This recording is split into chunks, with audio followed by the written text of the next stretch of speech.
Larry Schweiger. He is the chair of the board of the Climate Reality Action Fund and helped found Climate Reality Project with Vice President Al Gore.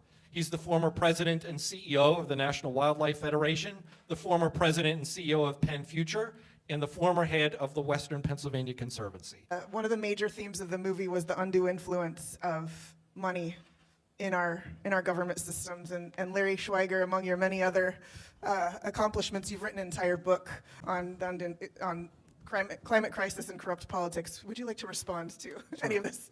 Well, first of all, I'd like to share a story to give you some hope about the future. The film describes Mike Turzai as the former Speaker of the House. I'd like to tell you the story about how he became the former Speaker of the House. Speakers are, and I used to work in the legislature for 10 years, so I know a little bit about this.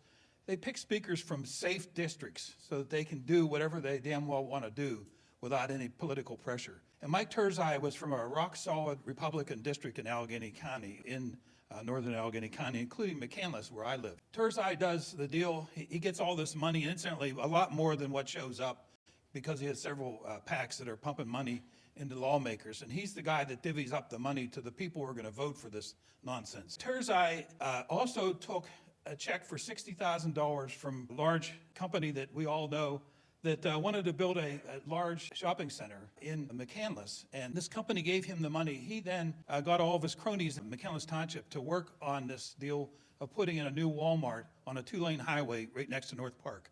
And so we organized an effort to challenge this, and I talked my daughter into running for one of the key offices in the township.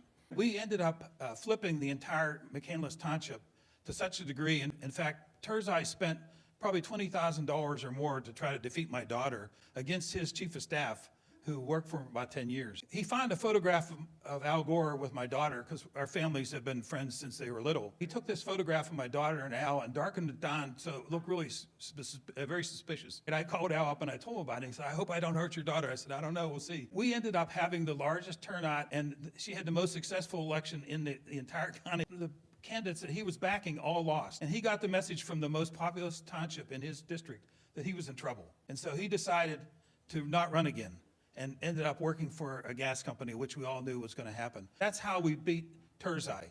And the point that I want to make is that we need to march in the streets, but we also need to register the people to vote. We also need to be knocking on doors.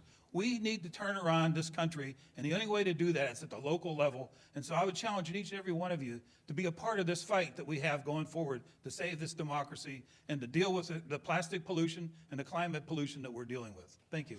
That's great.